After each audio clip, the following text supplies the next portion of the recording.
there's a selective amnesia in our country. You tend to forget some things and you tend to remember some other things. You will remember some things, like, say, suppose, that you need to vocalize those who are unvoiced. But as Aditya was rightly pointing out, what of the Valmiki Samaj? Did we remember vocalizing them when we were asking for equal rights and everything?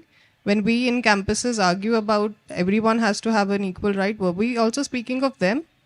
Were we also speaking of the LGBTQ when we were speaking of them? Kashmir में क्या LGBTQ को वही equal rights मिल रहे हैं जो आप दिल्ली में argue कर रहे हैं? So were we doing that?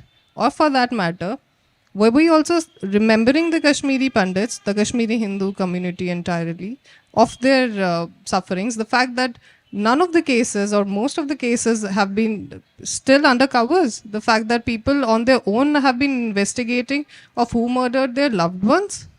Is this the victims' call to sort of find out what had happened to their parents and their fathers and their mothers, who kidnapped who killed whom? Was the government agency then not responsible for the records? Were people who were fleeing home, saving their lives, supposed to go and make FIRs about the fact that they were being looted, killed, kidnapped? So the fact that there has to be record, I have been asked, and many Kashmiri Hindus have been asked, कि ये सच में हुआ था?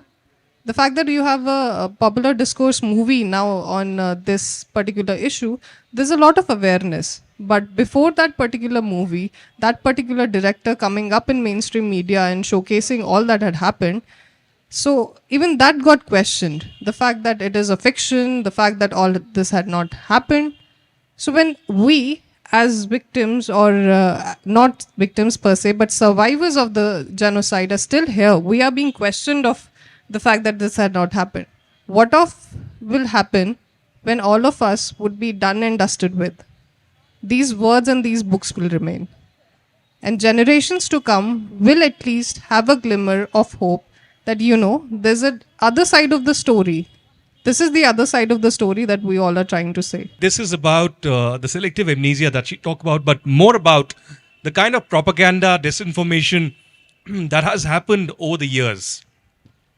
There's been a theory that separatists, in particular in Kashmir, and Islamists have propounded, and that is that no, Kashmiri Pandits did not mean any kind of exodus.